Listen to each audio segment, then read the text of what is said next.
رسانه اندیشمندان علوم انسان.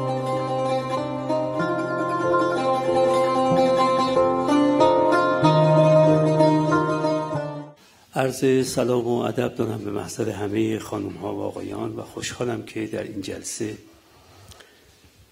در خدمت سرورانم در جلسه‌ای که موضوع بسیار مهم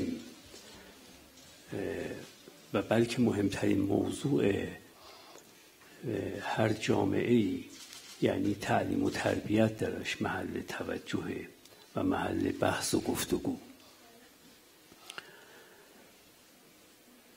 و خیلی تشکر میکنم از همه دستاندرکاران مؤسسه نیکمان، از آقای دکتر محسن شعبانی، از خانم دکتر پریسا شعبانی، از خانم الهام شعبانی گودرزی و از همه کسانی که کمک میکنن در جهت اینکه این آرمان به نتیجه‌ای برسه، البته به حدی که مقدور ماست، به حدی که در جامعه ما مقدوره و میتونیم به نتیجه برسونیم کار رو. و البته از هیچ کسی هم بیش از آنچه که مقدور اوست توقع و انتظار نیست. عرض کنم که من از اینجا بحث رو شروع میکنم و این جایی که بحث رو شروع میکنم جایی است که تکرار هم کردم قبلا، ولی چاره جزی ندارم که این مقدمه رو با اینکه مقدمه تکراریه عرض بکنم.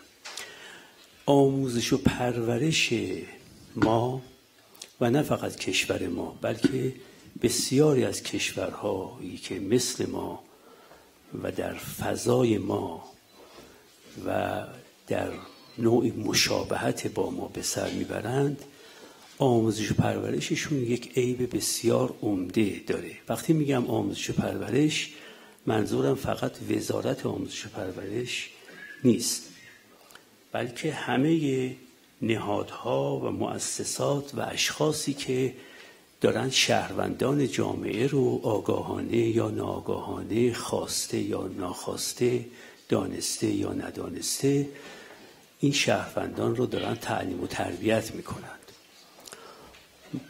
حالا چه وزارت آموزش پرورش باشه، چه وزارت علوم و آموزش عالی باشه، چه وزارت ارشاد باشه، چه رادیو و تلویزیون باشه، چه مطبوعات و مجلات، کتاب‌ها، خطبا، روحانیان، اساتید دانشگاه، روشنفکران، همه اینها در حال تعلیم و تربیت شهروندان یک جامعه اند. بنابراین وقتی که من میگم آموزش پرورش، فقط مرادم وزارت آموزش پرورش نیست، نهاد آموزش پرورش، نهاد تعلیم و تربیت که چندین و چند وزارتخانه رو در هر کشوری زیر پوشش میگیره، به علاوه چندین و چند مؤسسه و سازمان دیگر رو، از جمله رسانه‌های جمعی رو. آموزش پرورش در کشور ما، تعلیم و تربیت، عیبش اینه و همونطور که گفتم عیب مختص به کشور ما هم نیست، ولی به هر حال در کشور ما هم به صورت خیلی حاد وجود داره این عیب، و اون اینه که فرزند من و شما رو تقریباً از 1 سالگی 2 سالگی در مهد کودک تحویل میگیرند و 30 سال بعد با مدرک دکتری تحویل جامعه میدن و تحویل پدر و مادرش میدن. در واقع 30 سال از عمر یک شخص که عدد بالاییه و کسر و درصد بالایی از عمر هر کسی، 30 سال، این در اختیار نهاد آموزش پرورش قرار میگیره. و شما حتما دیدید که روز به روز بیشتر با این وضع مواجهیم که زودتر و باز هم زودتر و باز هم زودتر بچه‌هامون رو میسپریم دست دیگران و از خانه خودمون در واقع به بیرون انتقالشون میدیم. خب این بچه در 2 سالگی تحویل نظام آموزش و پرورش کشور میشه و مثلا در 32 سالگی هم مدرک فارغ التحصیلیش رو میگیره. خب ما در این 30 سال چه میکنیم با این شخص؟ این شخص که وقتی در 2 سالگی تحویلش گرفتیم تقریبا مثل یک موم بود و میشد هر گونه شکلی بهش داد، هر گونه ساختاری درش ایجاد کرد و به هر صورتی درش آورد و به هر سیرتی هم درش آورد. هر صورت و سیرتی میشد بهش داد. ما در واقع چه میکنیم؟ اگر دقت بکنید ما تا 18 سالگی که مهمترین این 30 سال تا همون 18 سالگیه، ما در واقع مطالبی میآموزیم به فرزندانمون، به نوباوگانمون، به دانش آموزانمون که این مطالب تقریبا هیچ سودی برای زندگیشون نداره. یعنی من اگر الان به وجدان شما رجوع کنم و از شما بپرسم که خانم، آقا، آیا مشکلی در زندگیت پیش آمد که به خودت گفته باشی که خوب فلان روز در فلان درس، در فلان کلاس، در فلان مقطع تحصیلی فلان نکته رو به ما یاد دادن و الا من تو این مشکل در میماندم، این مشکل رو نمیتونستم رفع بکنم. شما همچین چیزی سراغ دارید که بگید یک مشکل خانوادگی پیدا کردم یا یک مشکل اقتصادی پیدا کردم یا یک مشکل سیاسی پیدا کردم یا یک مشکل حقوقی پیدا کردم، یه مشکلی پیدا کردم تو زندگی و خوب بود که در فلان کلاس دبیرستان فلان درس رو به ما داده بودن، تو کتاب فلان درس رو خونده بودیم، اگه نخونده بودیم من چه خاکی بر سرم میکردم، من چه میتونستم و چگونه میتونستم عرض کنم که این مشکل رو رفع کنم. شما چیزی در ذهنتون نیست. هیچ کدام از مطالبی که شما در اون سالها یاد میگیرید این مطالب مشکل گشای زندگی نیستند، حل مسئله نمی کنند، رفع و دفع مشکل نمی کنند. اولا اکثر اون مطالب که از حافظه شما گریخته. من اگر الان به شما بگم که شما چقدر از مطالبی که تا 18 سالگی بهتون یاد دادن چقدرش الان در حافظتونه؟ تقریبا خیلی کم. اون مقدارم که در حافظتون هست یه بار گرانی است بر دوش ذهن شما، چون فایده‌ای نداره براتون. اون مقدارم که در ذهنتون مونده این هیچ مشکلی از مشکلات شما رو رفع نمی‌کنه، دفع نمی‌کنه، مسئله‌ای برای شما حل نمی‌کنه. یک سلسله مطالبی یاد می‌گیریم، تاریخ یاد می‌گیریم، جغرافیا یاد می‌گیریم، تعلیمات اجتماعی، تعلیمات مدنی، زیست شناسی، فیزیک، شیمی، ریاضیات و خیلی چیزهای دیگه یاد می‌گیریم، ولی این چیزها به درد ما نمیخوره. عنایت میکنیم؟ این که میگم به درد ما نمیخوره به این معناست که مشکلی نیست که به دست اون معلومات اون مشکل رفع بشه. یعنی تویی که اون سالها رو در دبیرستان گذرونده ای با منی که تو اون سالها در دبیرستان نبودم از لحاظ رفع مشکلات زندگی در وضع مساوی و برابری قرار داریم. به ما چیزی که سودمند زندگیمون باشه نیاموختند. روش درست این بود و این روش البته ابداع بنده نیست. این در پایان جنگ جهانی دوم در فرانسه به دست یکی از متفکران پیشنهاد شد و البته در اونجا هم مورد قبول واقع نشد. ببینید راه درست اینه که ما بچه‌ها را 3 تا چیز رو بهشون یاد بدیم.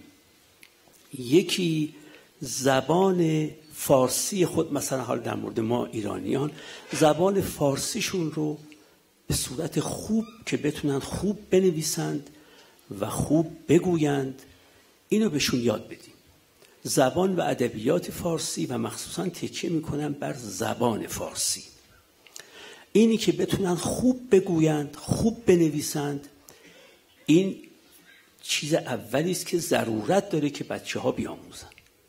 نکته دوم من باید ریاضیات در حد حل مسائل روزمره زندگی، به تعبیر من 4 عمل اصلی رو باید یاد بگیرن که بتونن 1 کیلو پنیر بخرن، بتونن پول متروشون رو بپردازن، بتونن عرض کنم که در بازار چیزی بخرن، چیزی بفروشن. اینم در حد 4 عمل اصلی. بیشتر از این برای زندگی روزمره لازم نیست. برای زندگی روزمره من، برای زندگی روزمره تو لازم نیست. یکی هم تاریخ کشورشون رو بیاموزن و بدونن ما از کجا آمده ایم. و الان در چه وضعیم. عنایت میکنید ما چه نیاکانی داشتیم، این نیاکان چه کردن، این نیاکان چه آرزوهایی داشتن، چه مقاصدی داشتن، چقدر توفیق و موفقیت داشتن، چقدر شکست داشتن. ما چه کنیم که شکست‌های اونها رو تکرار نکنیم، چه کنیم که موفقیت‌های اونها رو پیش ببریم و امثال ذالک. آدمی که تاریخ کشور خودش رو ندونه مثل آدمی است که پدر و مادر خودش رو نمیشناسه. آدم از طریق شناخت پدر و مادرش یه بخش عمده‌ای از شخصیت و منشش شکل میگیره. یعنی چون من میدونم این مرد پدر منه و این زن مادر منه، از راه نزدیک شدن به شخصیت و منش اینها به شخصیت و منش خودم شکل و شمائل میدم. ولی وقتی که میدونم پدری دارم و مادری دارم ولی میگن پدر و مادرت یا از دنیا رفتن یا ناشناختن یا عرض کنم که اون وقت در اون صورت من نمیدونم که باید چه چیزی بشوم. یه بخش عمده‌ای از این که من چه چیزی بشوم رو از پدر و مادر یاد میگیرم. تاریخ کار پدر و مادر رو در جامعه انجام میده. پدر و مادر برای فرد این کار رو انجام میدن، تاریخ برای جامعه این کار رو انجام میده. خب این ستا رو باید به بچه‌ها میآموختیم و بعد دیگه تمام وقتشون رو تا 18 سالگی صرف درس‌های زندگی میکردیم. پس بنا یک فرصت کمابیش اندکی رو زبان میآموختن، زبان و ادب خودشون رو میآموختن، یک فرصتی رو هم ریاضیات میآموختن که بتونن در زندگی داد و ستد کنن و بعد هم بهشون ما تاریخشون یاد میدادیم که اصل و نسب خودشون رو بدونن، نه برای اینکه بهش افتخار بکنن، برای اینکه از این اصل و نسب تاریخی بتونن استفاده کنن.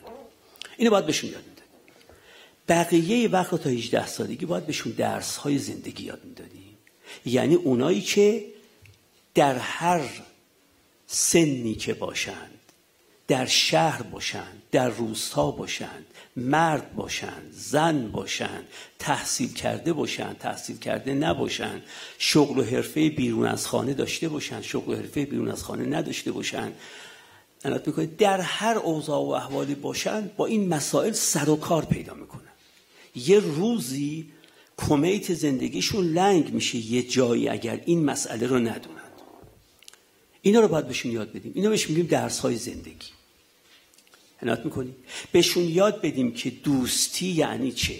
ساختار و کارکرد دوستی با ساختار و کارکرد خویشاوندی فرق میکنه و این دوتا ساختار و کارکردشون با ساختار و کارکرد همکاری فرق میکنه و این سه تا ساختار و کارکردشون با ساختار و کارکرد رابطه عاشقانه فرق میکنه.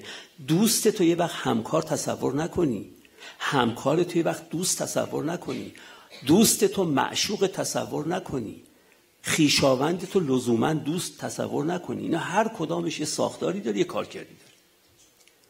ایناست که تو زندگی مشکل ایجاد میکنه. بدونن که امید که چیز مطلوبیه چیه، آرزو اندیشی که چیز بسیار نامطلوبیه چیه و آرزوی کوتاه که خوبه و آرزوی بلند که بده.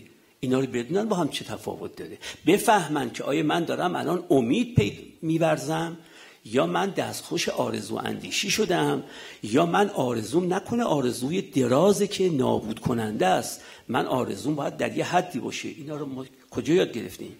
بدونن با تنهاییشون چگونه باید مواجه بشن، بدونن ترس از مرگشون رو و هراس از مرگشون رو چگونه باید کنار بیان، بدونن که آیا زندگی برای کاره یا برای فراغته.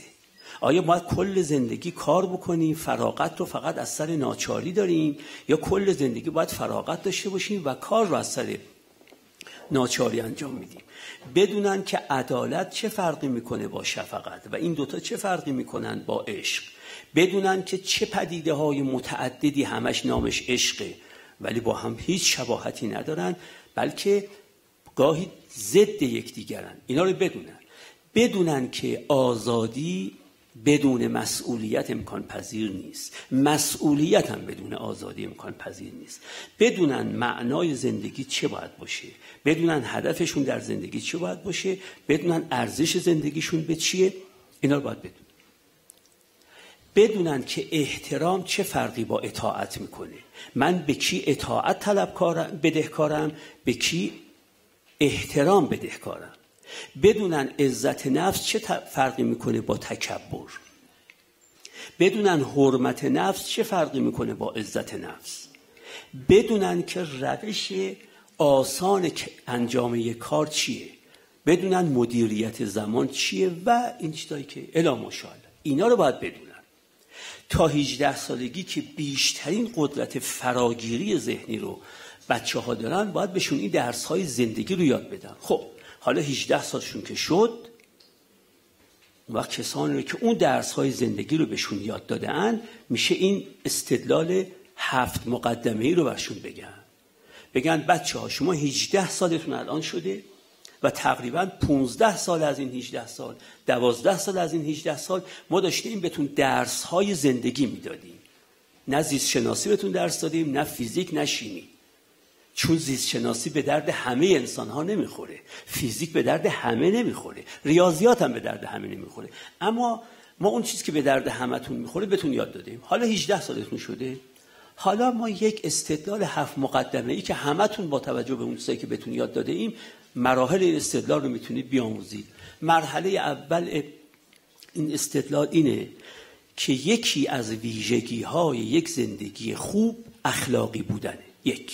نمیگم همه ویژگی یک زندگی خوب اخلاقی بودنه، ولی لااقل یکی از ویژگی‌های یک زندگی خوب اینه که شخص اخلاقی باشه. مقدمه دوم، برای اخلاقی بودن باید استقلال داشت.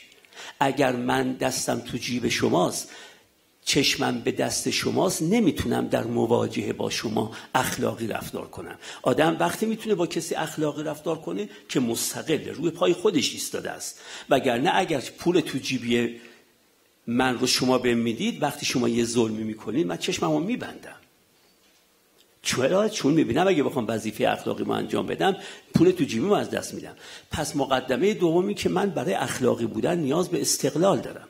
مقدمه سوم اینه که یکی از مهمترین وجوه استقلال مادی و اقتصادیه.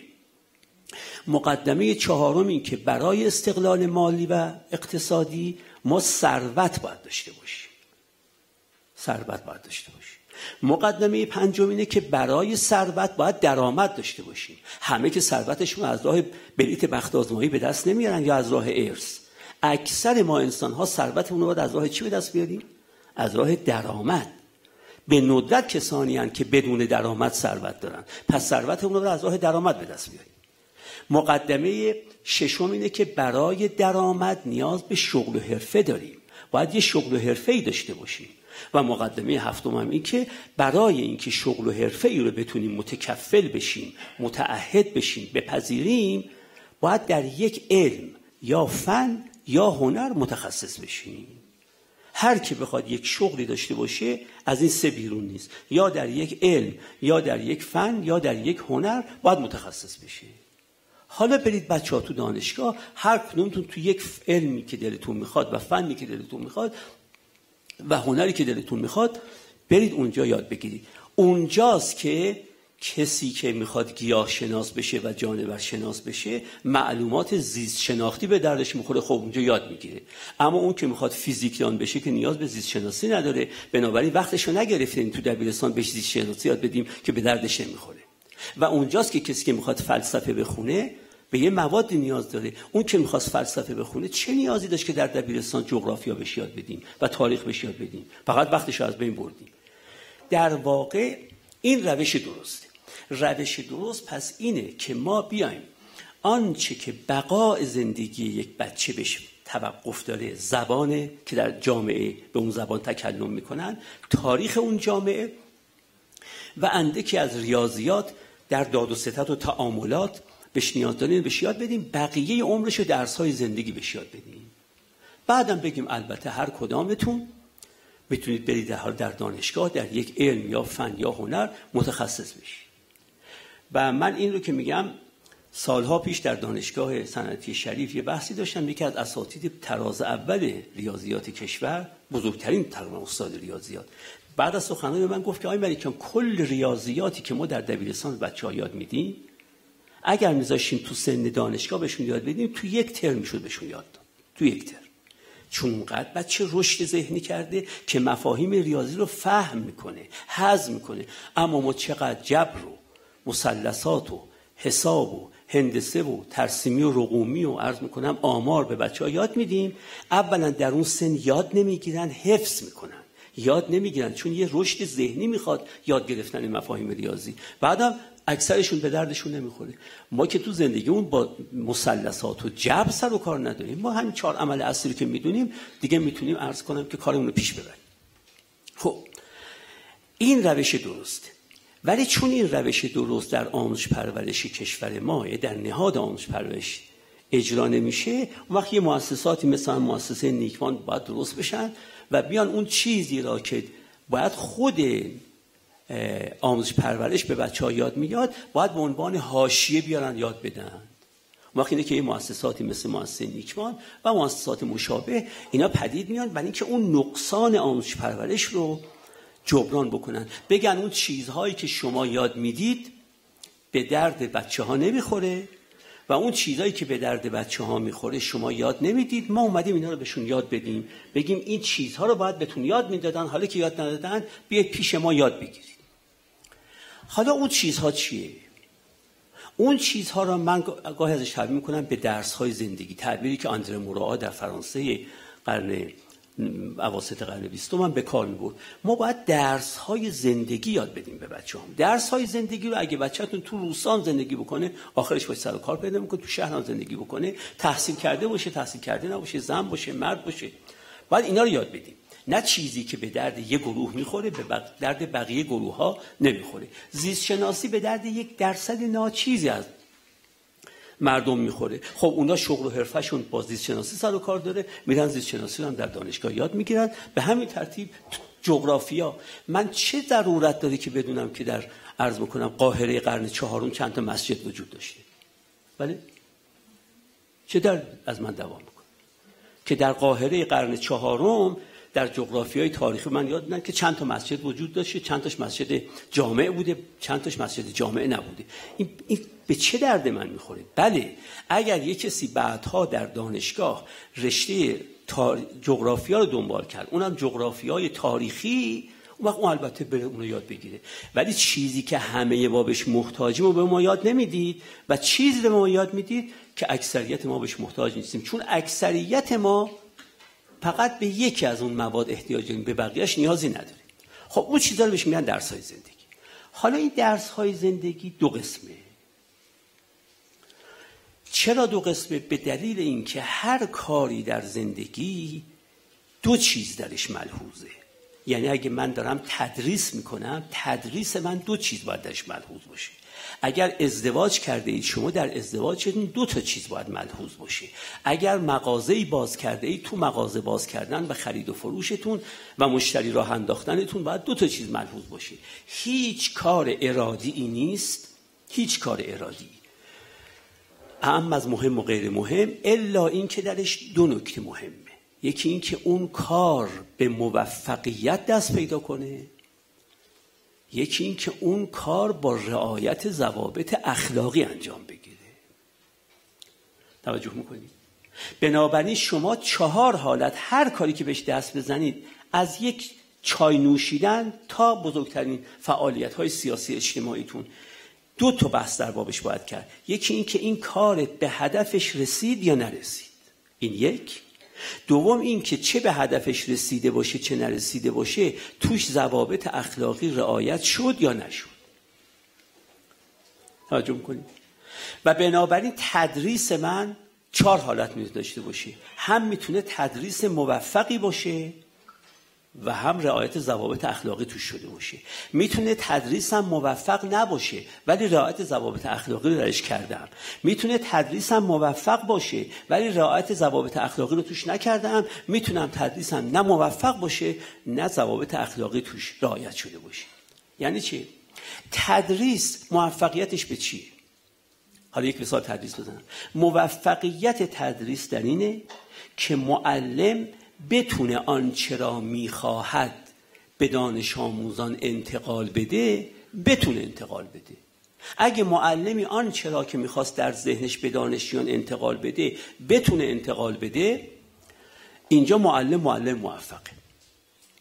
و اگه نتونه خب موفق نیست، چون به هدفش نرسیده. هدف تعلیم انتقال مفاهیم و گزاره ها از ذهن معلم به ذهن متعلمه، به ذهن دانشجو، به ذهن عرض کنم که دانش آموز. این موفقیت. اما ممکنه معلمی این موفقیت را داشته باشه، در حین تدریسش هم ضوابط اخلاقی رو رعایت کرده باشه. مثلا به همه دانشجویانش به یک چشم نگاه کرده باشه.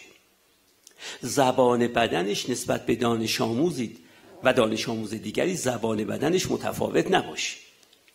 در نمره دادن عدالت رو کاملا اجرا کنه. درسی که خودش خوب تدریس نکرده رو از دانش آموز نطلبه. کیفیت تدریسی باشه متناسب با سوالاتی که از دانشجویان میکنه. اینا قواعد اخلاقی که باید رعایت بکنه. خب ما در واقع در هر امری همینجوریم، در ازدواج هم همینجوریم. ازدواج موفقیتش به اینه که به 1 2 تا 3 تا 4 تا 5 تا هدفی که ازدواج داره زن و شوهر برسن. اما ممکنه من با همسرم به عرض کنم که اهداف ازدواج برسیم ولی به قیمت خفیه کاری من. در این صورت ازدواج ما موفقه ولی اخلاقی نیست. توجه میکنید؟ اگر من بتونم با مهارت هرچه تمامتر همسر خودم رو بفریبم یا بتونم بهش دروغ بگم، به اهداف ازدواجمون رسیدیم. چرا؟ چون هنوزم با هم زندگی میکنیم، هنوزم قصد طلاق نداریم، هنوزم عرض کنم که پدر و مادر خوبی برای فرزندانمونیم ولی اخلاق رعایت نکردیم. هر کاری باید این دوتا رو داشته باشه. یکی این که به هدفش برسه، چون هیچ کار ارادی نیست الا اینکه برای رسیدن به هدفی انجام میگیره. یکی این که به هدفش برسه، یکی برای اینکه به هدف برسه اخلاق رو پایمال نکرده باشم، لگدمال نکرده باشم. و چون اینجوره ما در زندگی 2 نحوه درس باید یاد بگیریم. درس هایی که زندگی ما را قرین توفیق میکنن، قرین موفقیت میکنن، و درس هایی که زندگی ما رو اخلاقی میکنن. من مثال میزنم، من نیاز به پول دارم، درسته؟ پول رو این نیاز منه. اگر شب این پولی که بهش نیاز دارم شب تو جیبم بود و به خانه برگشتم، معلوم میشه امروزم روز موفقی بوده، چون صبح با مقداری نیاز به پول رفتم از خونه بیرون، همون مقدار که پول نیاز داشتم الان تو جیبم و دارم به خونه برمیگردم، پس موفق بودم. اما یه وقت میبینید که با عرض میکنم یک معامله درست با یک داد و ستد مشروعی پول دست آوردم، یه وقت میبینید یک آلت قتاله در آوردم جلوی یک آبر پیاده کشیدم، گفتم کیفتو خالی کن. خب اگه کیفش هم خالی کنه باز من به پول رسیدم، اما با رعایت ضوابط اخلاقی نه. بنابراین خیلی‌ها میتونن با جیب پرپول برگردن و بنابراین موفق باشه روزشون، اما ممکنه این پول رو از راه اخلاقی به دست آورده باشن یا از راه غیر اخلاقی به دست آورده باشن. عنایت میکنید؟ من باید برای اینکه پزشک بشم باید مدرک دکتری پزشکی رو داشته باشم. خب این مدرک دکتری پزشکی رو میتونم از راه اخلاق به دست بیارم، میتونم تهدید بکنم اساتید خودم رو، یا تطمیعشون بکنم، یا قالیچه براشون هدیه ببرم، یا فلان و بهمان و بگیرم. بنابراین موفقیت یک عمل دلالت بر اخلاقی بودنش نمیکنه. عدم موفقیت یک عمل هم دلالت بر عدم اخلاقی بودنش نمیکنه. هر 4 تا حالت متصوره. وقتی اینجوره پس درس‌های زندگی بعضیش باید درس‌هایی باشن که اگر ما اون درس‌ها رو یاد بگیریم و به عمل در بیاریم زندگیمون موفقیت آمیز باشه، به اهدافش برسه. چه در نهاد خانواده یه اهدافی ما داریم، در نهاد اقتصاد یه اهداف دیگری داریم تو زندگیمون، در نهاد سیاست یه اهداف دیگری داریم، در نهاد تعلیم و تربیت یه اهداف دیگری داریم، در نهاد علم و فن و هنر یه اهداف دیگری داریم، در نهاد حقوق یه اهدافی داریم، در نهاد دین و مذهب یه اهدافی داریم. در هر کدوم از نهادهای اجتماعیمون ما وارد میشیم برای اینکه به یه اهدافی برسیم. خب پس یک سلسله درس‌ها باید یاد بگیریم که ما را به اهدافمون برسونن، یعنی کار ما رو موفقیت آمیز کنن، زندگی ما قرین توفیق، قرین عرض کنم که موفقیت و توفیق باشه. این یک دستن این که چیزایی باید به ما بیاموزن که یه وقتی نکنه اون موفقیت ها را به قیمت لگدمال کردن احکام و قواعد اخلاقی زیر پا گذاشته باشیم. این دو دسته است. دسته اول را باید بهش بگیم آداب عمل، دسته دوم اخلاق عمل. بنابراین ما تدریس یه آدابی داره یه اخلاقی داره، پرستاری یه آدابی داره یه اخلاقی داره، طبابت یه آدابی داره یه اخلاقی داره. آداب طبابت هایی کسی رعایت کرد طبیب موفقیه، یعنی بیمارانش اکثرا علاج میشن، جراحیاش اکثرا با قرین توفیق میشه. اما اخلاق طبابت هایی که طبیبی رعایت کرد یعنی ضوابط اخلاقی رو زیر پا نگذاشته و میشه طبیبی موفق باشه و غیر اخلاقی، کما این که میشه موفق باشه و اخلاقی، کما این که میشه ناموفق باشه و اخلاقی، و کما این که میشه موفق باشه و نه اخلاقی. همه چیز همینجوره. پس یه اخلاق هر چیزی است و یه آداب هر چیزی. آداب فقط حواسشون به موفقیت که شکست نخوری تو زندگی، اما اخلاق نه، میخواد به ارزش‌های اخلاقی زیر پا گذاشته نشی. حالا امروزه به اون اولی که من میگفتم آداب زندگی میگن مهارت‌های زندگی، و به دومی که من میگفتم اخلاق زندگی میگن نیکی‌های زندگی. بنابراین درس‌های زندگی دو دسته است، یکی مهارت‌های زندگی است که زندگی رو قرین توفیق میکنه و یکی هم نیکی‌های زندگی است. صداقت به نیکی زندگی مربوط میشه، تواضع به نیکی زندگی مربوط میشه، درسته؟ عدالت و انصاف به نیکی زندگی مربوط میشه، شفقت به نیکی زندگی مربوط میشه، عشق به نیکی زندگی مربوط میشه، ادای امانت و خیانت در امانت نکردن به نیکی زندگی مربوط میشه، وفای به عهد و پیمان گسلی نکردن اینا به نیکی زندگی مربوط میشه. اما یه سلسله چیزایی هم هست که به نیکی زندگی مربوط نمیشه، بلکه به این مربوط میشه که زندگی موفقیت آمیز باشه. مثلا مدیریت زمان، مثلا هنر شنیدن، مثلا هنر گفتن. اون که هنر گفتن داره زندگیش لزوما اخلاقی نیست ولی زندگیش موفقیت آمیز میشه، تا اون که هنر گفتن نداره یا هنر شنیدن نداره یا هنر نوشتن نداره یا هنر خواندن نداره، اینا زندگیشون ناموفق میشه. ممکنه یه آدمی هنر سخن گفتن نداره، زندگیش هم کاملا اخلاقی ولی موفقیت آمیز نیست، هیچ شغلی بهش نمیدن، اگه شغلی هم بهش دادن اخراجش میکنن، چون هنر گفتن هم یه هنریه که آدمو موفق میکنه در زندگی. اینا دو دسته‌اند. بنابراین درباره دسته دوم، یعنی درباره نیکی‌های زندگی، تقریبا میشه گفت که این نیکی‌های زندگی با مساعی یکی از بزرگترین روانشناسان قرن 20 آمریکا، مارتین سلیگمن و همکارانش، تقریبا اون نیکی‌های زندگی منحصر شده و شماره شده به 24 تا نیکی. یعنی 24 تا چیز هست که به اخلاقی بودن زندگی مربوط میشه. اگر من یاد بگیرم زندگیم اخلاقی میشه و دیگه به کسی ظلم نکردم در کمترین حدش، یعنی عدالت داشتم، در مرتبه بالاترش حتی شفقت ورزیدم به انسانها و در مرتبه آخرش هم عشق ورزیدم به انسانها. این سه تاست که زندگی رو اخلاقی میکنه. اون کمینه و مینیمم زندگی اخلاقی زندگی عادلانه است، بالاتر از اون زندگی مشفقانه است و بالاتر از اون زندگی عاشقانه است. اینا معمولاً 24 تا میدونیم. بعد از مساعی که ایشون و گروهشون انجام دادن و متوجه شدن که در همه فرهنگ ها، در همه تمدن ها و در همه جامعه ها و همه برهه های تاریخی، مکان ها، زمان ها، اوضاع و احوال، در همه مکتب ها، عرض کنم که مشرب ها، مرام ها، مسلک ها، ادیان، مذاهب، کیش ها، آیین ها، اسم ها، ایدئولوژی ها، دیدن این 24 تا رو همه قبول دارن که اینا اخلاقی بودن زندگی رو تأمین میکنه. بنابراین درباره فضائل اخلاقی، اونایی که زندگی رو اخلاقی میکنه، من فعلا بحث نمی کنم، چون اولا این کار انجام گرفته و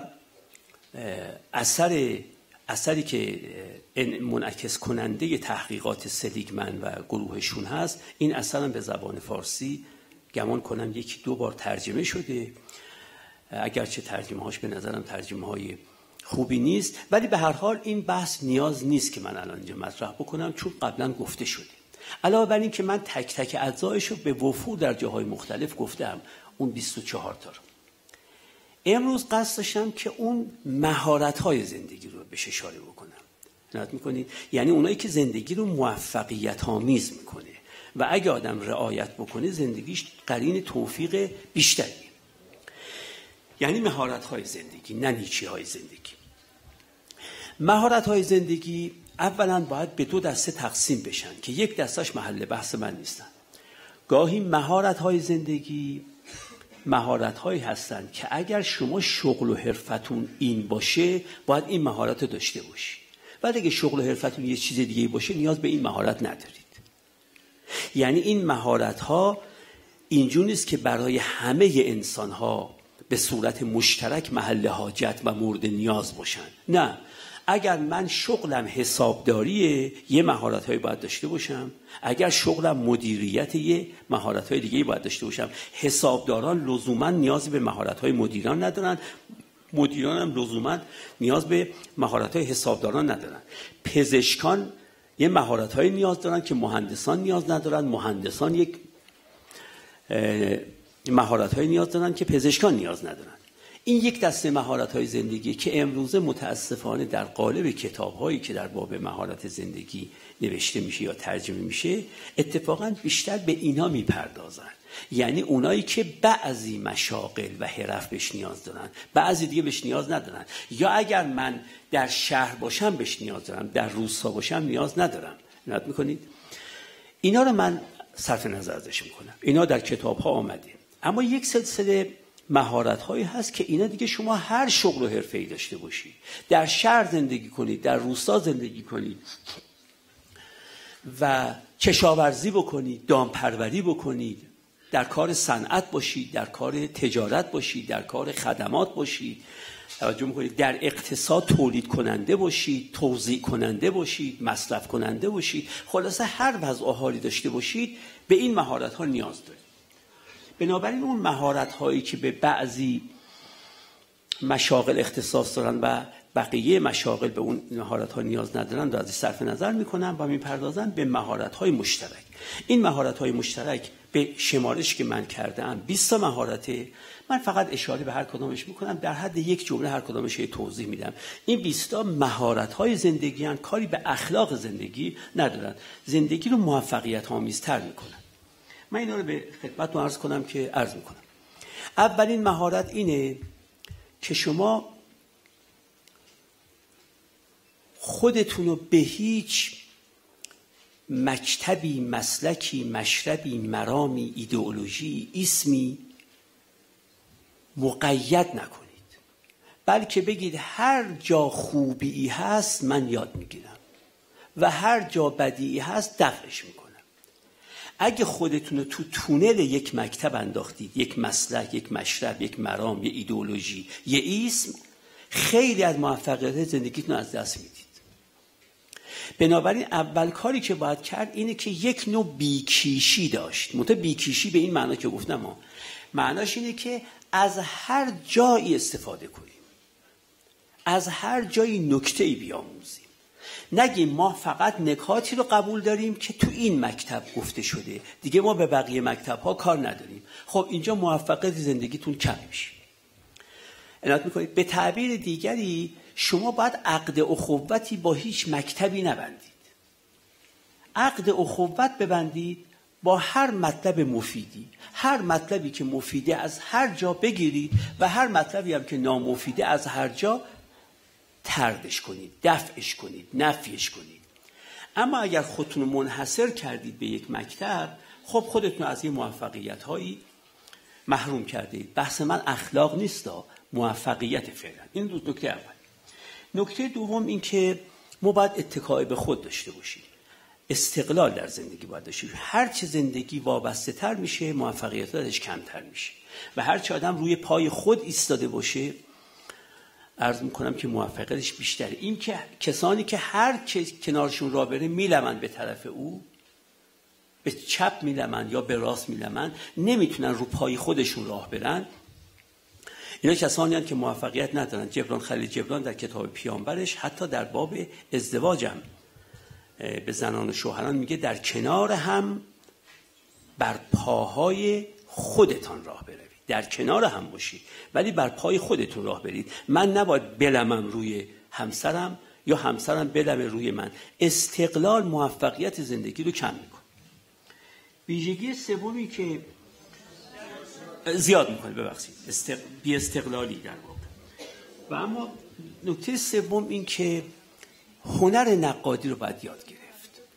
ما نباید زیر آوار آراء و نظرات له بشیم. ما باید بتونیم آراء و نظراتی که میان جنگل اندیشه هامون رو هی پردرختر و پردرختر میکنن، بتونیم این جنگل اندیشه ها رو هرس بکنیم. عنایت میکنید؟ من بارها این مثال گفتم که جاهزی که از علمای اسلام، از متکلمان معتزلی، میگن که این کتابهاشو همینطور روی هم انباشته کرده بود تا سقف. این طرف دیوارم همینطور، این طرف دیوارم همینطور، اون طرف دیوارم همینطور. حالا شما کتاب‌های قدیم هم در نظر بگید که با پوست گاو و پوست عرض می‌کنم شتر اینا تهیه شده، هر کتابی چندین کیلو وزن. یه روز اومد کتابی بکشه از این زیر بیرون، این ستون کتاب‌ها همه فرو ریخت رو کتاب‌هایی که اون ستون مقابل بود. اونا هم ریخت و اونا رو سرش ریخت و همه این کتاب‌ها رو سرش ریخت و زیر این کتاب‌ها مرد. جاهز اینجوری از دنیا رفت. ببینید جاهز به معنای حقیقی کلمه زیر کتاب‌هاش مرده. من و شما هم به معنای مجازی کلمه زیر کتابامون میمیریم. یعنی چی؟ این کتاب میخونیم ببینیم حرف درستی میزنه. یک کتاب دیگه هم میخونیم ببینیم اونم حرف درستی میزنه. یک کتاب سوم میخونیم اونم حرف درستی میزنه. توجه میکنید؟ چون قوه نقادی نداریم، اینو قبول میکنیم اونم قبول میکنیم اونم قبول میکنیم، این جنگل اندیشه های ما دائما پردار و درختر میشه، گشن‌تر میشه، انبوه‌تر میشه، ولی نمیتونیم هرسش کنیم. عنایت میکنید؟ من به شما میگم که نظرت درباره ایکس چیه؟ اگه خیلی دانشمند باشید، اگه خیلی متفکر باشید، میگید درباره ایکس 17 تا نظر وجود داره، همش هم بر من میگی. بعد من میگم ولی تو نظرت چیه؟ اگه نتونستید بگید که نظرم چیه تو این 17 تا، یا نکنه اصلا نظرتون 18 همی، اگه نتونستید اینو بگید یعنی شما زیر آوار اینا چی شدید؟ به لحاظ روحی له شدید دیگه. چون نمیتونید تصمیم بگیرید تو زندگیتون، نمیدونید. و ما فراوان دیده این، چون تفکر نقادانه در کشور ما ترویج نمیشه بلکه سرکوفته هم میشه، ما فراوان دیدیم که چندین کتاب میخونه، همینو قبول داره، همونو قبول داره، همونو قبول داره. بعد بهش میگیم خب اگه اینو تو قبول داری که اینو نمیتونه قبول داشته باشی. اما چون قدرت نقادی نداره، اینو قبول میکنه، اونم قبول میکنه، اونم قبول میکنه، اونم قبول میکنه. خب اون وقتی پای عمل به میدون میاد، بر اساس کدومش خواست زندگی کنه؟ یکی بهش میگه امید چیز خوبیه، یکی بهش میگه امید چیز بدیه. یکی هم میگه امید خودش نه خوبه نه بده، بسته به اینکه به چی تعلق بگیره. بالاخره زندگی رو بر اساس کدومی که این نظریه میخوای پیش ببری؟ امید خوبه یا بده، یا نه خوبه نه بده، بسته به اینکه به کی تعلق بگیره خوبه. اگه به حسن امید داری خوبه، اما اگه به تقی امید داری بده. نمیتونید تصمیم بگیرید. مرگ اندیشی به نظر شما خوبه یا بده؟ اگه آدم دائما به مرگ فکر بکنه خوبه یا بده؟ خب اگه به فروید بگید میگه خیلی بده. اگه به اسپینوزا بگید میگه خیلی بده. توجه میکنید؟ اما به اکثر درمانگران اگزیستانسیال بگید میگن مرگ اندیشی یکی از علائم سلامت روانی آدمه. بالاخره اینو میخوای قبول کنی، اونو میخوای قبول کنی. زندگی تو بر این مبنا میخوای مبتنی کنی یا بر اون مبنای دیگه. اینم نکته سومه، این نقادی، این که من قدرت نقد پیدا کنم. نقد مثل یه داسیه که آدم دستش میگیره و هر جا یک شاخه ای رو زائد دید، یک شاخه ای رو پوسیده دید، اینا رو هرس میکنه، جنگل اندیشه های خودش رو خلوت میکنه تا بتونه توش نفس بکشه و زندگی بکنه. ما معمولا این قوه نقادی درمون تقویت نمیشه، چون قوه نقادی شرط تربیتش یکی اینه که آزادی تمام قائل باشیم برای هر کسی که هر چی به ذهنش میاد بگه. نکته چهارم گشودگی ذهنه. آدم باید کاملا سینه‌اش گشوده باشه برای آراء و انظار مختلف. هیچ موضوعی در جهان نیست که فقط یک نحوه پرداخت داشته باشه. هیچ مسئله‌ای در جهان نیست که فقط یک راه حل داشته باشه. هیچ مشکلی نیست که فقط یک راه رفع داشته باشه. هر موضوعی رو به راه‌های مختلفی میشه بهش پرداخت. هر مسئله‌ای رو از راه‌های مختلفی میشه حل کرد و هر مشکلی رو از راه‌های مختلفی میشه رفع کرد. برای اینکه من از برکت اون راه‌های دیگه محروم نمونم، باید گشوده ذهن باشم. ذهنم رو باز کنم. پرونده هیچ موضوعی رو مختومه نکنم. توجه میکنید؟ اگه شما پرونده یک موضوع را یا پرونده یک مسئله را یا پرونده یک مشکل رو مختومه کردید، خودتون از برکات علم دیگران محروم کردید، از برکات تجربه دیگران، از برکات قدرت تفکر دیگران، از برکات عمق فهم دیگران محروم کردید. انسانی که میخواد تو زندگیش موفق باشه هیچ وقت نباید در باب هیچ موضوعی یا مسئله یا مشکلی کفایت مذاکرات اعلام کنه. نباید این کارو بکنه. نباید بگه خب مذاکرات کافیه دیگه، تصمیم رو گرفتیم، پرونده رو مختومه کردیم. پرونده همیشه باید گشوده باشه. خب تا وقتی که معتقدم به الف به است، بر اساس الف به است زندگی میکنم، ولی پرونده رو باز گذاشتم، پس فردا یک کتابی میخونم یا با شما مواجه میشم، میفهمم عجب الف ب نبوده. خب از اون لحظه به بعد بر اساس الف ب نیز زندگیمو تنظیم میکنم. بستن ذهن بزرگترین آفتیه که آدم میتونه بهش دوچار بشه. عنایت میکنید؟ اما اگه بستن رو باز بگذارید معنیش این نیست که عقیده ندارید. چرا؟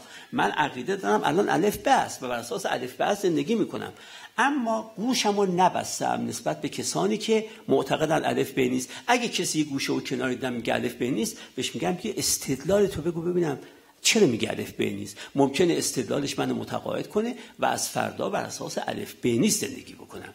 اینه که من میتونم هم از علم شما استفاده کنم، هم از تجربه شما، هم از عمق فهم شما و هم از قدرت تفکر شما. این 4 تا چیز رو وقتی شما میتونید به من بدید که من پرونده اون موضوع رو نبسته باشم. توجه میکنید؟ اون مسئله را و اون مشکل رو. نکته 5 اینه که ما تا میتونیم در حال زندگی کنیم. در گذشته سیر کردن و در آینده سیر کردن، این موفقیت حالم از ما میگیره. عنایت میکنید؟ ما تنها چیزی که از عمرمون داریم چیه؟ همین ثانیه است. چون ثانیه های قبل که رفت، ثانیه های بعدم که هنوز نیامد. بنابراین هر کسی اگه بهش بگن چقدر عمر داری، باید بگه 1 ثانیه. چون همینو من فقط دارم. یه دسته رو داشتم از دست دادم، یه دسته رو هنوز به دست نیاوردم. خب حالا اگر من در گذشته و آینده سیر بکنم، این ثانیه موجود رو هم فدای اون ثانیه های از دست رفته یا اون ثانیه های هنوز نیامده میکنم و این خب موفقیتمو کم میکنه. اگر دائما چمپاتمه بزدم و گفتم فلان وقت در گذشته نباید اون کار رو میکردم، رفتم تو دریای پشیمانی، رفتم تو دریای حسرت، رفتم تو دریای اندوه، این الانم هم از بین میبرم. یعنی چه؟ یعنی تا امروز غم یا حسرت یا پشیمانی نسبت به گذشته ما داشتم، فردا نسبت به گذشته به علاوه امروز. یعنی هر روز پرونده حسرت و پشیمانی و اندوه من گسترده تر میشه و ضخیم‌تر میشه. چرا؟ چون تا دیروز لااقل پشیمانی امروز رو نداشتم. اگه امروز هم وقتمو پشیمانی گذروندم، فردا پشیمانی امروز رو هم دارم. اینه که میگفتن عرفا میگفتن که از توبه کنید، اینقدر دائما تو توبه نباشید. عنایت میکنید؟ گفتن که درویشی داشت نماز میخواند و در نمازش با ریشش بازی میکرد. هاتفی از غیب، تو قدیم خیلی مثل که هاتف از غیب ندا میداده، ما که نشیدیم میشه، اما در قدیم خیلی کار متعارف بوده. عرض کنم که یه هاتفی از غیب ندا داد که درویش به ریش خودت مشغولی، به خدا بیاندیش. این به حدی پشیمان شد که شروع کرد این ریشا که او را از خدا باز داشته بودن، شروع کرد به ریشا رو کندن که اینا من از خدا دور کردن. هاتف از غیب ندا داد که هنوزم به ریش خودت مشغول. اگه واقعا توبه کرده ای از اینکه به ریش خودت مشغول باشی، پس این ریش رو ولش کن، شروع کن به خدا بپرداز. اگه شروع کردی به جبران اینکه این ریش منو از خدا دور داشت، این ریش هم شروع کردی به کندن، خب اینم باز تو رو دور میکنه. عرفا میگفتن توبه وقتی میکنید به این معنا باشه که عزم میکنم که در آینده تکرار نکنم، همین. اما اگه شروع کردید و دائما که بله چقدر من پشیمانی دارم به خاطر کارهای خطای گذشتم، چقدر حسرت دارم به خاطر فرصتهای از دست رفته گذشته و چقدر اندوه دارم به خاطر اینکه به اهداف خودم نرسیدم، خب امروز هم باید ضمیمه بقیه ایام قبلتون بکنید. این که من در حال زندگی بکنم، اینو معمولا در روانشناسی بهش میگن فعال بودن. فعال بودن یعنی منفعلانه نشینم و فقط پشیمانی و فقط غم و فقط اندوه و فقط نمیدونم حسرت رو در آغوش بگیرم. فعال باشم، بگم آنچه گذشت گذشت، من باید الان یه کاری بکنم. نکته ششم این که قدرت تغییر دیدگاه باید داشت. ما باید بتونیم تغییر دیدگاه بدیم، یعنی گاهی وقتا بتونیم پامون رو تو کفش دیگران بکنیم. ببینید شما اگر با کفش خودتون راه برید، هر چقدر هم کفشتون خوب باشه، کوچه پس کوچه ها رو یه جوری حس میکنید. اما اگه یه روز پاتون توی کفش دیگه کردید، میبینید همین کوچه هایی که تا دیروز این حس رو به کف پای شما منتقل میکرد، یه حس دیگه به کف پاتون منتقل میکنه. ما باید بتونیم تغییر دیدگاه بدیم. ببینید شما اگه از پنجره آپارتمان خودتون به تهران نگاه بکنید، اگه 100 سال هم نگاه بکنید همون رو میبینید. خوبه گاهی هم بیاید تو آپارتمان ما، از پنجره آپارتمان هم به تهران نگاه کنید. یه روز هم برید خونه همسایه‌تون، خونه اون خویشاوندتون، خونه اون دوستتون، ببینید که تهران فقط اونی نیست که از پنجره آپارتمان شما قابل رؤیته. اگر منحصر کردید تهران را فقط به آنچه از پنجره آپارتمانتون میبینید، از خیلی از مواهب تهران محروم میمونید. قدرت تغییر دیدگاه ما باید داشته باشیم. یعنی گاهی در عالم خیال، در آزمایش‌های فکری، اونایی که بهش میگن در روانشناسی thought experiment، در آزمایش‌های فکری خودمون رو ببریم تو پوست یه آدمی که به خدا قائل نیست، ببینیم او چه جوری جهان رو می‌بینه. خودمون رو ببریم تو پوست آدمی که عرض کنم که جهان رو بی‌معنا می‌دونه، ببینیم چه جوری با جهان مواجه میشه. بریم تو پوست کسی که بوداییه، بریم تو پوست کسی که هیچ دین رو قبول نداره، بریم تو پوست کسی که با جناح سیاسی ما مخالفه. اگر من بتونم تغییر دیدگاه بدم، نه اینکه لزوما دیدگاه هم عوض بشه، لااقل بتونم برم تو پوست کسانی که اون دیدگاه رو دارن، اون وقت موفقیت من بیشتر میشه. چرا؟ چون مواهب اون دیدگاه رو میفهمم که اون دیدگاه هم خودش یه فوایدی داره ها، اگرچه هزینه‌هایی داره ولی فوایدی داره. و آدم گاهی وقتا میتونه با این تغییر دیدگاه ها از فواید دیدگاه های دیگه هم استفاده بکنه. نکته هفتم همکاریه. آدمی که قدرت همکاری نداره، میزان موفقیتش در زندگی پایین میاره. حالا من همکاری را نمیخوام خیلی توضیح بدم که دقیقاً همکاری یعنی چه، چون اینم هم تو جامعه شناسی کار و هم در روانشناسی اجتماعی خیلی بحث میکنن در بابش که کی میشه گفت دو تا آدم همکارن، و این که قدرت همکاری داشتن میزان بهره‌وری منو در جهان و میزان موفقیت منو بیشتر میکنه، به چه علته؟ اینو باز اگه بخوام وارد بحثش بشم طولانیه. و اما نکته بعدی قدردان داده ها و داشته ها بودن. هرچه آدم بیشتر این داده ها و داشته هاشو قدردان باشه، معناش این نیست که خیال باف باشه ها، ندونه که چه چیزایی نداره. اون چیزایی که نداریم که ندارم، اما اون چیزایی که دارم رو باید قدردانش باشم. هرچه آدم قدردان اون چیزهایی است که داره داشته باشه، بیشتر ازش استفاده میکنه. عنایت میکنید؟ و وقتی بیشتر استفاده میکنه، موفقیتش بیشتر میشه. من قدر هر چیزی رو بدونم، حق شناس اون چیز باشم، به گفته روانشناسان نسبت به اون چیز اپریشیشن، ارج‌گذاری داشته باشم، سه تا دیدگاه هم عوض میشه نسبت به اون شی. یکیش اینه که از اون شی بیشتر استفاده میکنم. عنایت میکنید؟ از اون شی خیلی بیشتر استفاده میکنم. ما میدونید چرا از خیلی از قوامون استفاده نمیکنیم؟ چون سر و کار نداشتیم با کسانی که از اون قوه محرومن. اگر روزی از اون قوه محروم شدیم، اون وقت از این قوه‌ای که داریم، اگر مواجه شدیم با کسی که از اون قوه محرومه، اون وقت از این قوه‌ای که خودمون داریم استفاده بیشتر میکنیم.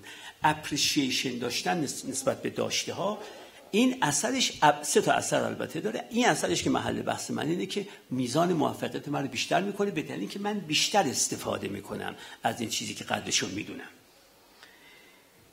و اما 9 آرمانگراییه. ببینید آدم نباید در خیالات خودش سیر بکنه، رؤیا پروری کنه، رؤیا پردازی کنه. رؤیا پردازی واقعا به گفته انگلیسیان چیزی نیست جز خوابهای روزانه. به رؤیا پردازی زبان انگلیسی میگن دی دریمینگ، یعنی خوابایی که آدم تو روز میبینه. بنابراین نیست که ما تو شب خواب میبینیم تو روزم خواب ببینیم، بنابراین نیست. بنابراین رؤیا پردازی و خیال پروری موفقیت زندگی من از بین میبره. از اون طرفم چسبیدن به واقعیت ها و اینکه این واقعیت رو تکونش نمیشه داد، اینم موفقیت منو کم میکنه. ما باید بین خیال پردازی و رؤیا پروری از سوی و چسبیدن سفت و سخت به واقعیت ها و این اندیشه که گویا واقعیت ها تکون نمیکنن از جاشون، باید یه موضعی بین این دوتا داشته باشیم. این موضع بین رو بهش میگن آرمانگرایی. یعنی در عین حال که چشمم نسبت به واقعیت ها گشوده است، میدونم که این واقعیت ها رو عوضشون هم میشه کرد و بنابراین در جهت آرمان هام اینو از اینجا برمی‌دارم میذارم اینجا. این آرمانگرایی هم میزان موفقیت رو، آدم‌های محافظه‌کار آرمانگرایی ندارن، به وضع موجود چسبیدن، فکر میکنن همیشه ازدواج باید همین جوری باشه، همیشه باید عزا همین جوری باشه، همیشه باید عروسی همین جوری باشه، همیشه باید کشاورزی اونجوری باشه. انگار قدرت تکون دادن واقعیت‌ها رو در خودشون نمی‌بینن. از اون طرف هم آدمای خیال پرداز فکر میکنن که میتونن با اراده خودشون جهان رو عوض کنند و جهان رو هر طور که دلشون خواست، اگر جز به کام من آید جواب، من و گرز و میدان افراسیاب. فکر میکنن اینجوریه. نه، اینجوری نیست. اینجوری نیست که هر کارم بخوایم تو عالم بکنیم. توجه میکنید؟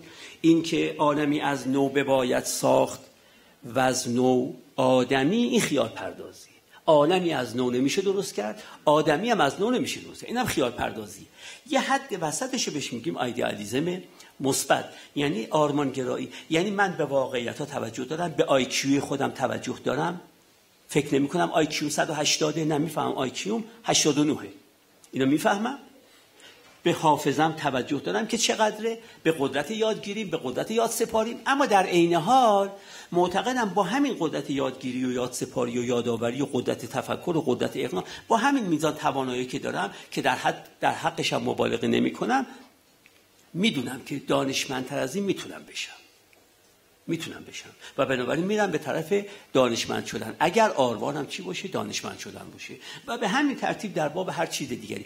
آرمان داشتن یعنی این که میدونم واقعیت ها رو میشه تغییر داد، میخوام در جهت آرمان تغییرش بدم، نه صفر به آرمان ها به واقعیت ها میچسبم و نه از اون طرف تو عوالمی سیر میکنم که اصلا پاشون در واقعیت نیست و چیزی جز خواب دیدن های روزانه نیستن.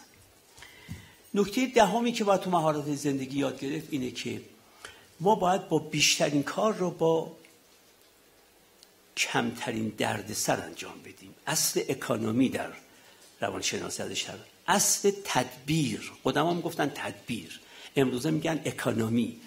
یعنی این که هر کار رو به راه‌های مختلف میشه انجام داد. توجه میکنید؟ اما این که من بتونم با کمترین صرف نیرو بیشترین کار رو بکنم، این یه هنره، یه مهارته و باید یاد داد. هم تو کارهای نظری و هم تو کارهای عملی. بنابر این نیست که من یه لقمه نون رو 3 بار دور دهنم بچرخونم و بیام تو دهنم بکنم. وقتی میشه مستقیما وارد دهنم بکنم دلیل نداره. خب اینو البته هیچ کس نکرده. هیچ کس یه لقمه رو 2 بار نگردونده و بعد بکنه تو دهنش. میفهمی که راه کوتاه‌تری وجود داره. اما تو بقیه زندگیمون از این کارا ما خیلی زیاد میکنیم که میچرخونیم بعد میاریم اینجا. عنایت میکنید؟ میگن که یک کسی دید که در ساحل اقیانوس یک کسی دراز کشیده به آسمان نگاه میکنه و 2 ماهی هم گذاشته کنارش. بهش گفت که اینجا چیکار میکنی؟ گفتم تماشا میکنم از این حرکت ابرها و آسمان و رنگ آسمان لذت میبرم. گفت این 2 ماهی چی؟ گفت این 2 ماهی رو گرفتم برای اینکه بتونم امروز هم با این 2 ماهی بچرخونم. گفت که خب تو که اینجا الان بیکاری، به جای 2 ماهی رفتی 20 ماهی میگرفتی. گفت خب ولی 18 تا دیگه چیکار بکنم 18 تا اضافه رو؟ گفت خب 18 تا رو میفروختی. گفت حالا بفروشم که چی بشه؟ گفت خب پول به دست بیاوردی. گفت حالا پول به دست بیارم برای چی؟ گفت خب هیچی، فردا باز برو همین کارو بکن، پس فردا روز بعد کم کم پولات اونقدر زیاد میشه که میتونی یک قایق بخری. اینجا لب دریا ماهیای کوچولو میگیری، ولی اگه قایق سوار شدی و 3 کیلومتر رفتی تو دل اقیانوس، ماهیهای درشت و گشن و بزرگ به طور میافتی. گفت حالا چیکار بکنم با اون ماهی؟ گفت ماهی‌ها رو میفروشی. گفت با پولش چیکار کنم؟ گفت هیچی، کم کم کم کم ثروت زیاد میشه و کم کم صنایعی، کارخونه‌هایی تأسیس میکنی و اینا کمپوت درست میکنن از این ماهی‌ها، کنسرو درست میکنن، چی درست میکنن. گفت بعد چیکار میکنم؟ گفت بعد شعبات مختلفی در سرتاسر دنیا میزنی، کارگران مختلفی کار میکنن در سرتاسر جهان، صادرات داری اینا. گفت حالا بعدش چیکار بکنم؟ گفت خب همین دیگه، آدم وقتی 10,000 کارگر برایش کار بکنن میاد میشینه همینطور به آسمون نگاه میکنه. گفت خب من همین الان دارم این کارو میکنم.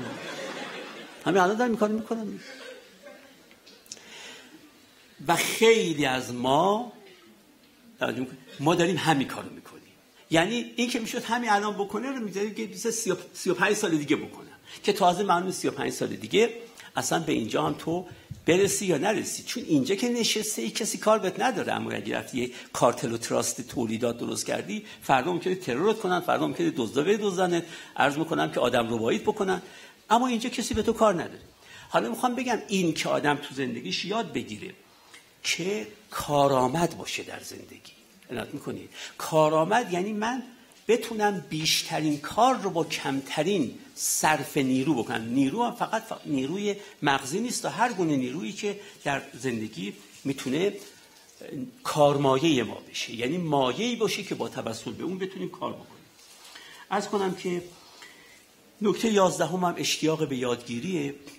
اشتیاق به یادگیری که در کودکان هست، ولی هر چی بزرگتر میشیم اشتیاق به یادگیری کم میشه. شما دقت بکنید یک کودک 3 ساله تقریبا روزی 100 تا سوال میکنه از مادرش، اما همین آدم اگه 70 سالش شد 3 سال یه بار هم یه سوال نمیکنه. اصلا کنجکاوی دیگه نداره، کنجکاوی از بین میره. موفقیت از آن کسانی است که کنجکاوی دوران کودکیشون رو حفظ میکنن. عنایت میکنید؟ این اشتیاق به یادگیری غیر از حسنای اخلاقی که داره که به اون کار ندارن، فعلا میزان موفقیت در زندگی شما بیشتر میکنه. نکته بعدی هم خودآگاهیه، یعنی توجه داشتن به نقاط قوت خود، نقاط ضعف خود، میزان دانایی‌های خود، میزان توانایی‌های خود، خواسته‌های خود، نیازهای خود، عادتهای خود و موانع درونی خود. مجموعه که گفتم اگه من بدونم میگم طرف خودآگاهه، خودشو میشناسه و این خودآگاهی هم در موفقیت من موثره. اگر من میدونستم که آیکیوم 78 هیچ وقت رشته ریاضیات نمیرفتم مثلا میگم. پس عدم توفیقم در اونجا اینه که 3 سال عمرم رو صرف کردم و به نتیجه نرسیدم. چرا؟ چون توجه به آیکیو نداشتم. خب خودشناسی و خودآگاهی یکیش اینه که بدون که توانایی‌ها در چه حده، دانایی‌ها در چه حده، نقاط قوتت، نقاط ضعفت، خواسته‌هات، نیازهات، عادت‌هات، اینا اگر بدونم بهتر میتونم از این وسیله‌ای که اسمش وجود خودمه استفاده کنم. عرض کنم که نکته 13 من کف نفسه. توجه میکنید اون چیزی که بهش میگیم سلف دیسیپلین، انضباط شخصی. انضباط شخصی یعنی این که یاد بگیریم که گاهی وقتا باید از یه لذاتی چشم پوشی بکنیم برای اینکه یه لذات بزرگتری بعداً به دستمون بیاد. من نمیتونم مثل یه آدم گرسنه بیفتم روی لذات. عنایت میکنید؟ خیلی وقتا کف نفس لازمه، یعنی یه لذتی هست که البته اگر الان بخوام اعمالش بکنم محظوظ میشم، اما جلو لذت‌های بزرگتری رو از من میگیره و این خب خیلی مهمه که حواسمون باشه که هر لذتی به محض اینکه در اختیار قرار گرفت نباید تو مشتمون بگیریم. اخلاق، بحث اخلاق نمی‌کنم، موفقیت دارم میگم. اونایی که موفق شدن در زندگیشون خیلی وقتا از لذات دم دستی صرف نظر کردن، عوضش یه لذتی که 1 کیلومتر ازشون فاصله داشت ولی لذت خیلی عظیم‌تری بود نصیبشون شد. نکته بعدی هم انعطاف پذیریه. انعطاف پذیری اصلا به معنای نیست که آدم اهداف خودش رو فراموش کنه، ولی به این معناست که اگر هدفم از بین نمیره به وسایل جمود نورزم. اگر به هدفم که شیمیدان شدن میرسم دیگه نگم حتما باید تو این دانشگاه باشه، حتما پیش این استاد باید باشه. توجه میکنید؟ انعطاف پذیری به معنای اینه که اگر از انتا راه به هدفم میرسم، جمود بر یکی از این انتا راه نورزم. این فلکسیبیلیتی معناش اینه که من فهمیدم که به یک هدف من از راه‌های مختلف میشه رسید و بنابراین من جمود نمی‌ورزم که نخه من حتما باید در این دانشگاه درس بخونم، حتما باید پیش این استاد درس بخونم، حتما باید تو این کارگاه کار بکنم. تو اگر هدفت کسب پوله، باید ببینی که از راه‌های مختلف پول میشه به دست آورد. نگو من کسب پول میخوام بکنم فقط از این راه، میشه از راه‌های دیگری هم کسب پول کرد و البته اخلاق جای خودش داره. من بحثم اخلاق فعلا نیست. و اما عرض کنم که شناخت سنخ شخصیتی هم خیلی مهمه دیگه. اینو دوستان دیگه شاید تو فضاهای امروز باش آشنا باشن. اگه آدم سنخ شخصیتی خودش نشناسه، خب تقریبا دائم سرش به سنگ میخوره. یعنی از یه چاله در میاد میفته توی چاله دیگه و از اون چاله در میفته چه واسه تو چاه بیفته. آدم باید بفهمه که آقا من درونگرام یا برونگرام، کنشگرم یا کنشپذیرم، دریافتگرم یا قضاوتگرم، حسیم یا شهودیم، احساسیم یا متفکرم. عنایت میکنید شما نمیتونید از کسی که درونگراست انتظارات برونگرایانه داشته باشید و از کسی که شهودیه انتظارات حسی نمیتونید داشته باشید. توجه میکنید؟ من بارها گفتم کسی که گربه رو 30 سال میخواد برقصونه و گربه نمیرقصه، نباید بگه خاک بر سر توی گربه، باید بگه خاک بر سر من که فیزیولوژی گربه رو بلد نیستم، که گربه با این فیزیولوژی قدرت رقصیدن نداره. معنی میکنید؟ حیوانایی هستن خیلی هم فربهتر از گربه میتونن برقصن. خرس ممکنه بتونه برقصه اما گربه نمیتونه برقصه. نمیشه بگیم اگه فیل یا خرس با اون هیکلش میتونه برقصه حتما گربه هم میتونه برقصه. نه، هر کسی یه ویژگی خاص خودش داره. نمیشه بگیم ایشون چون تونستن این کارو بکنن لابد خواهرشون هم میتونه، لابد برادرشون هم میتونه. اصلا و ابدا همچین جوری نیست. ما سنخ روانی خودمون دیوارهای وجودیمون رو مشخص میکنه. ما تو دیوارهای وجودیمون قدرت مانور داریم، اما از دیوارهای وجودیمون قدرت پرواز نداریم. من میتونم تو کادر وجودی خودم به انواع مختلف پرواز کنم، اما از کادر وجودی خودم به طرف بیرون قدرت پرواز ندارم. وقتی میخوام بکنم شکست میخورم. اگر درون گرایید وارد عالم سیاست نباید بشید، چون عالم سیاست آدم درونگرا درش به هیچ موفقیت دسترسی پیدا نمیکنه. عنایت میکنید؟ این سنخ نشناختن این سنخ باعث خیلی از شکست هایی است که آدمیان در زندگیشون میخورن. این روانشناسی سنخ ها اونقدر پیشرفت کرده که الان حتی برای ازدواج، حتی برای رشته تحصیلی، حتی برای شغل و حرفه از تست های سنخ شناختی استفاده میکنن که متوجه باشن که شخص وارد کاری نشه که نمیتونه انجامش بده. نکته 16 هم صبوریه. ببینید موفقیت صبوری میخواد. معناش اینه که شما اگه میخواید املای 20 بنویسید باید با املای نمره 4 شروع کنید. اولین املایی که می‌نویسید 4 میگیرید. توجه می‌کنید؟ املای دوم و سوم می‌نویسید کم کم میشه 5. کم کم میرید نمره املاتون میشه 12 میشه. بعد نمره دیکتاتون میشه 17، بعد میشه 18، بعد میشه 20. اگه شخص بگه که نه من یا دست به املا بردن نمیبرم یا باید همون املای اولم 20 بشه، خب این امکان نداره. عنایت میکنه ارسطو جمله خیلی عالی داره، یعنی 2 مثال میزنه. البته میگه که هیچ معماری آنقدر هیچ مجسمه سازی آنقدر هنرمند نبوده که با اولین چکشش یک مجسمه عالی از دل صخره بکشه بیرون. میلیون ها چکش میزنند تا بعد از میلیون ها چکش زدن از دل این صخره میبینید یه مجسمه خوب میکشه. چقدر میزنیم با این چکش ها سنگا رو میشکنیم، چقدر سنگا رو خورد میکنیم، چقدر چیزای بد و بد ترکیب میاریم از دل سنگ بیرون. ولی اگه صبوری کنیم کم کم میتونیم عرض میکنم که داوود رو هم مثل میکلانج بکشیم از دل صخره بیرون. این که من فکر بکنم که من به محض اینکه اراده کردم میتونم به هدفم برسم، این خلاف صبوریه. صبوری به ما میگه برای اکثریت قریب اتفاق اهداف علاوه بر اراده 2 چیز دیگه هم لازمه. یکی برنامه ریزی لازمه، یکی بازه زمانی. بدون بازه زمانی و بدون برنامه‌ریزی با صرف اراده من نمیتونم. بله نادرن کارهایی که به صرف اراده میتونم بکنم. الان اراده میکنم دستمو بلند میکنم، اراده میکنم دستمو میارم پایین. اما اکثریت قریب به اتفاق کارهایی که من تو زندگی میخوام بکنم اینجوری نیست. صبوری میخواد و صبوری یعنی این که هم باید یه بازه زمانی به خودم مجال بدم و هم یه برنامه ریزی تو این بازه زمانی داشته باشم تا به موفقیت برسم. آدمای صبورن که به موفقیت میرسن. آدمایی که عجولند و فکر میکنن همه اعمال ارادی مثل دست بلند کردنه که با صرف اراده میشه انجامش داد، خب اینا طبعا نتیجه‌ای نمیگیرن. و اما مهارت 17 هم مهارت گفتگوه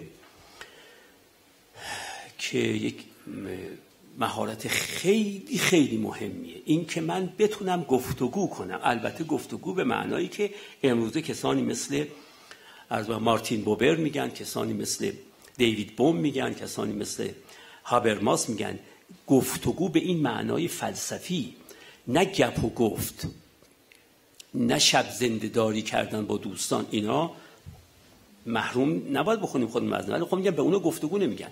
جر و بحث گفتگو نیست، مناقشه گفتگو نیست، مباحثه گفتگو نیست، گپ زدن گفتگو نیست، درد دل کردن گفتگو نیست. اینا همه کانورسیشنن، البته مکالمه‌ن، انواع مکالمه‌ن، ولی یکی از این انواع مکالمه رو میگیم دیالوگ، بهش میگیم گفتگو. هنر گفتگو رو هر که داشته باشه این موفقه. چرا؟ چون هنر گفتگو کاری میکنه که در مکان ما معمولا انجام میدیم. فرض کنید که این آقا اینجا نشستن، منم اینجا نشستم، فاصله بین ما 6 متره. حد میکنید؟ من نمیتونم بگم که من از جام تکون نمیخورم، ایشونم بگن منم از جام تکون نمیخورم، ولی بخوایم با هم دست بدیم. نمیشه. اگه من اینجا نشستم ایشون اونجا نشستن نمیتونیم دست بدیم. اگه بناس دست بدیم، اگه بناس روبوسی کنیم نسبت به یکدیگر، ایشون باید یه 2-3 متری بیان جلو، منم یه 3-4 متری برم جلو تا برسیم به هم. این که من سر جام نشستم اونم بگه منم سر جام نشستم، خب هیچی، روبوسی صورت نمیگیره. توجه میکنید؟ گفتگو این کار رو میکنه. من نمیتونم بگم من تو ذهن خودم نشستم، اونم بخواد تو ذهن خودش نشسته باشه. خب بسیار خوب، هر دومون زندانیان ذهن خودمونیم. من زندانی ذهن خودمم، ایشون هم زندانی ذهن خودش. اما اگر من وارد گفتگو شدم، اون وقت من یه 3-4 متر ذهنم میاد به طرف شما، ذهن شما هم یه 3-4 متر میاد به طرف من، اون وقت میتونیم با هم داد و ستد فکری داشته باشیم. این هنر گفتگو که بعد از مساعی این 3 فیلسوفی که اسپردم الان در غرب خیلی خیلی بحث در بابش میشه، یکی از علتهای تأکیدی که برش میشه اینه که دیدن مدیران و کارآفرینانی که قدرت گفتگو دارن موفقیتشون به درصدهای بالایی بیشتر از کسانی است که زود کات میکنن گفتگو رو و میگن موضع من اینه، اگه میتونی بیا، نمیتونی هم نیا. و اما مدیریت زمان هم 18مین چیزیه. مدیریت زمان به این معناست که من 2 چیز رو بدونم. یکی این که از زمان بهترین استفاده رو بکنم و یکی این که بدونم زمان هر چیزی هر زمانی نیست. توجه میکنید؟ حالا این دیگه بحث فلسفیه که نمیخوام واردش بشم. خب استفاده از زمان که خیلی معلومه. اینه که از قدیم هم به ما میگفتن از وقتتون استفاده کنید، وقتتون رو ضایع نکنید. وقت ضایع کردنم به این معنا نیست که اگه دیدی کسی دائما میره و میاد و عرض میکنم که عرق میریزه و اینو جابجا میکنه، این حتما داره استفاده از وقتش میکنه. نه، استفاده از وقت به اینه که شخص وقتش رو صرف هدفش بکنه. اگر من هدفم ایکسه، هر کار دیگری بکنم من دارم وقتم از بین میبرم. خب اینو که قبلا هم گفته بودن به ما. اما یک بحث دوم وجود داره در مدیریت بر زمان و اون که آدم بدونه هر زمانی زمان هر چیزی نیست. عنایت میکنید؟ اینو کشاورزان خیلی خوب میدونن، ولی ما تو زندگی صنعتیمون نمیدونیم.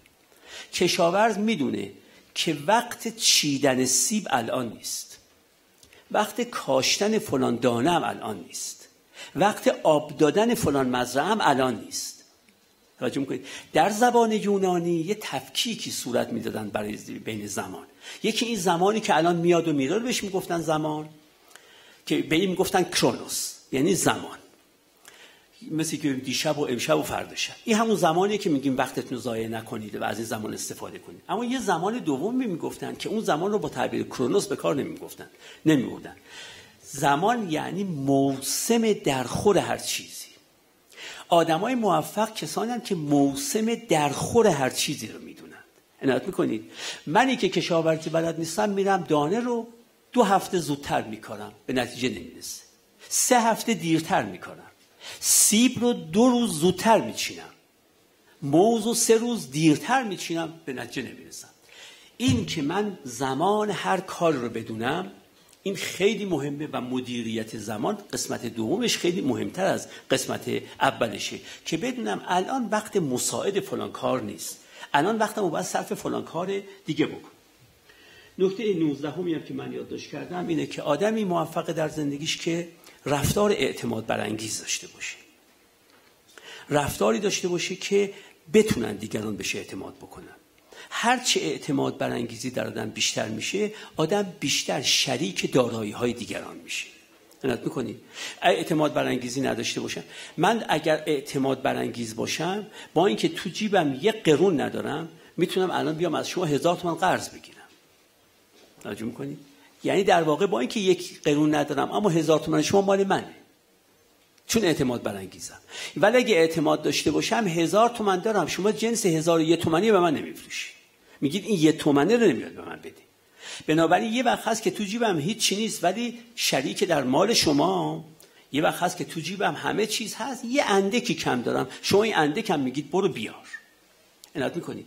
خب این فقط در مال نیست، بیشتر اعتماد برانگیزی هایی که وجود داره در مسائل مالی نیست، بیشترش در اموری است که مربوط به روابط انسانی میشه.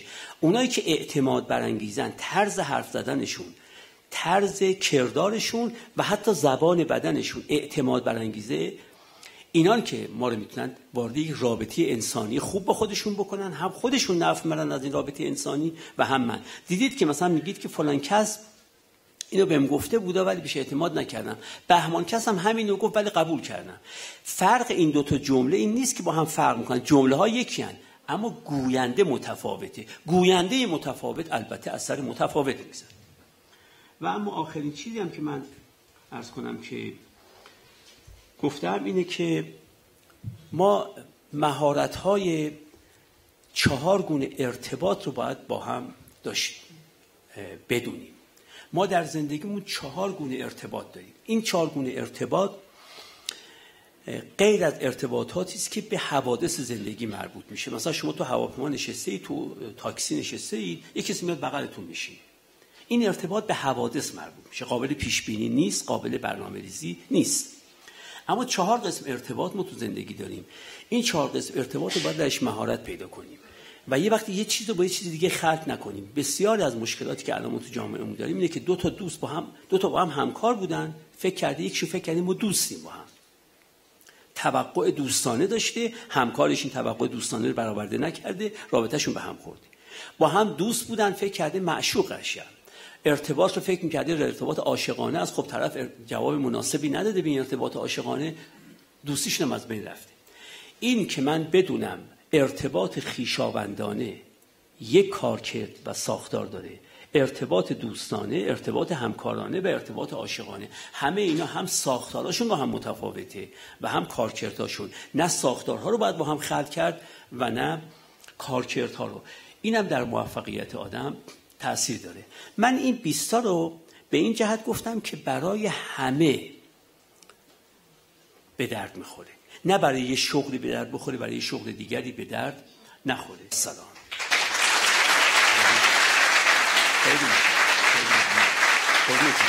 خیلی متشکرم.